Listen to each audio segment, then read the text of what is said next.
So, I think we all can agree that 2020 has so far been a pretty year. However, one thing that's not been is camera releases, and there has been a lot of them. We've had the Canon R5 and the Canon R6, we've had the Sony a7 III, and now finally Lumix users can rejoice because we have the upcoming full-frame Lumix S5. I'm going to talk to you today on my idea of the specs that have been leaked, and if it's worth upgrading to this new full-frame camera. So, let's roll. And it's bright today. So, who doesn't like a good old-fashioned camera release? What's up, boys and girls? My name's Steven of Too Lazy for Google, and today we're talking about the upcoming Lumix S5 release on September the 2nd at 10 a.m. Eastern Standard Time. And you have to think to yourself, when it comes to a new camera being released, is that, do I need it? Will it help my videography process? Will it revolutionize the kit that I have? Can I achieve new results and new forms of shooting that I couldn't get with the gear I had before? Yes, these are all valid questions, and in many cases, new gear can tackle issues that you might not be able to use with the current camera that you're shooting with. However, there's the other side of the coin too, in looking at the gear you have and how you can use it more effectively to help raise that process of your shooting experience with the gear you have. So we're gonna talk about two things. We're gonna talk about the pros and we're gonna talk about the cons of this new camera release, well, any camera release in general. So, the pros. I'm never one to be totally blown away by specs before release. We don't really know what the manufacturer is going to show us until the day of the event. Obviously, we do get leaks that happen with every major product and any manufacturer for that matter. If it's gonna be DJI with a new drone, or if it's gonna be Canon coming out with a camera, we always have these pundits out there beforehand to tell us what to expect. We can expect a 4K full-frame camera on the L-mount system. So this is going to be a mirrorless camera, similar to the S1, but a bit watered down in terms of weight and maybe some of the features, of approximately $3,000-ish for the camera body, to showcase Lumix as an affordable option for full-frame cameras to the full-frame shooter. Also to tempt those Micro Four Thirds users like myself to potentially go full-frame. This camera is going to have dual native ISO, 4K 60, it'll be up to probably 1080 at 180 frames resolution. You get to work with native glass in the L-mount series, and you can also work with Sigma glass, because Sigma is now making specific lenses for the Lumix series. The only drawback is that L-mount lenses are stupidly expensive, but you get an amazing result, so you can expect the quality for the price. Before I go any further, this review is not sponsored. It's not sponsored by Lumix, it's not sponsored by Sigma, by the microphone deity, it's not sponsored by the shirt I'm wearing or the hat I'm wearing or anything I'm doing, and hopefully these tips can also help you in making a decision for the camera that's right for you. Now, this camera is also going to come with Vlog-L already included within the body, which is a no-brainer. This should be there already. I've done videos in the past, the link above, on how to set up that Vlog-L on the Micro Four Thirds camera series like the GH5 and the G9, but I mean, it should be in the camera. So I'm thrilled to hear that Lumix is now pre-packaging this potential camera with that potential shooting mode. You should never have to pay money for a key. It's just so counterproductive and so ridiculous as a money grab in order to get you to pay more to get a flat color profile. 12 stops of dynamic range, or 10 stops, or 14 stops, or whatever it's going to be, is now included with this new Vlog-L. Will it be a new Vlog? Is it going to be a Vlog watered down or a Vlog upgraded?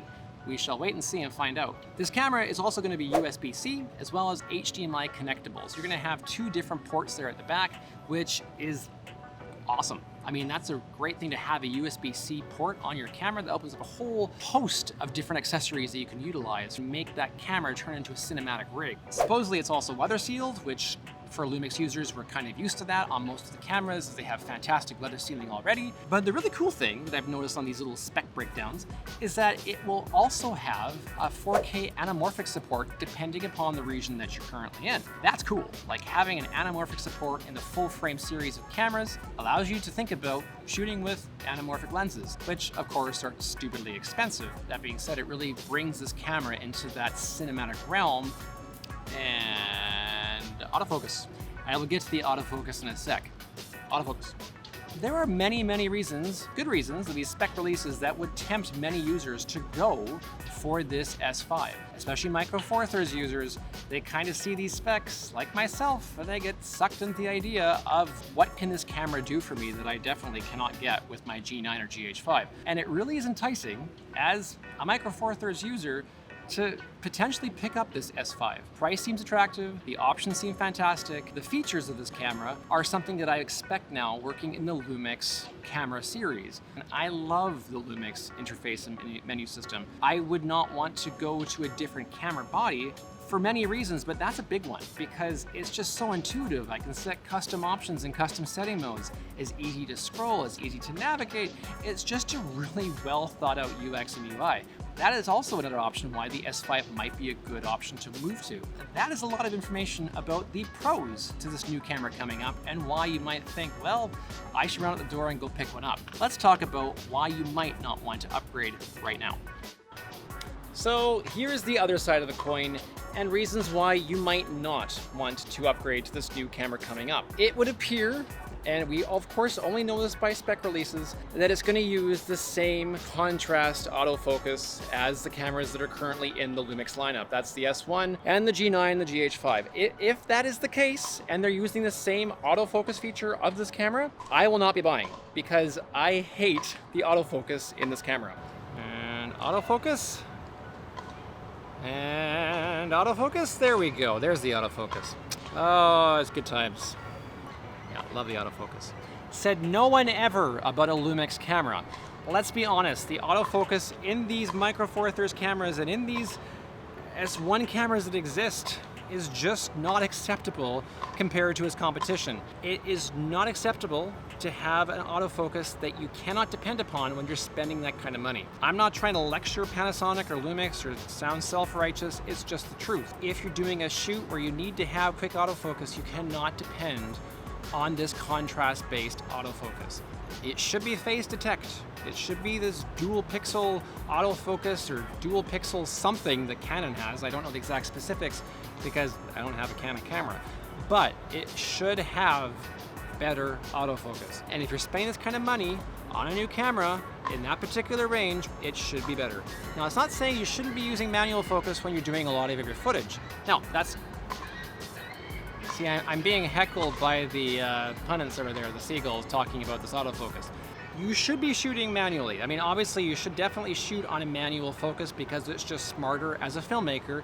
You're using focus framing and focus peaking whenever you're doing proper professional shooting.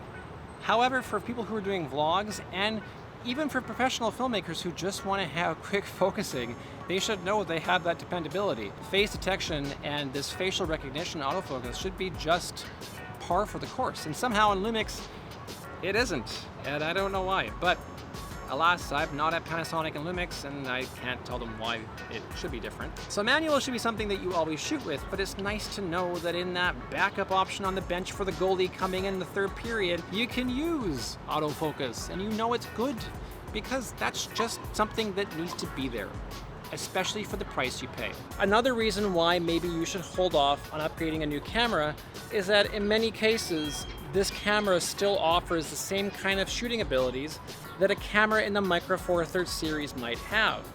4K 60 exists now with the G9. It exists with the GH5 and the GHS. These are already features that are in many cases already in your kit, and it's something that maybe you don't shoot enough with, maybe you don't use variable frame rates. You already have these features built into your camera, and in many cases, a lot of these new cameras have this. And let's be honest here, it's sometimes not all about the camera, it's about the person behind the camera and features and accessories that make it better. Challenging yourself with new lighting and with new software can achieve results that would quite frankly surprise you. Message below, what are your plans? Are you going to watch this upcoming September 2nd event for the Lumix S5? Are you going to run out and go order it right away? Let us know your thoughts. And also let us know what gear you rock in your kit. I'd love to know what your lens setup is, your camera setup is, your shooting process is, because we love to connect with videographers all around the world. So until next time, it's up to you. Upgrade the camera or save money and learn to use your gear better. We'll catch you next time.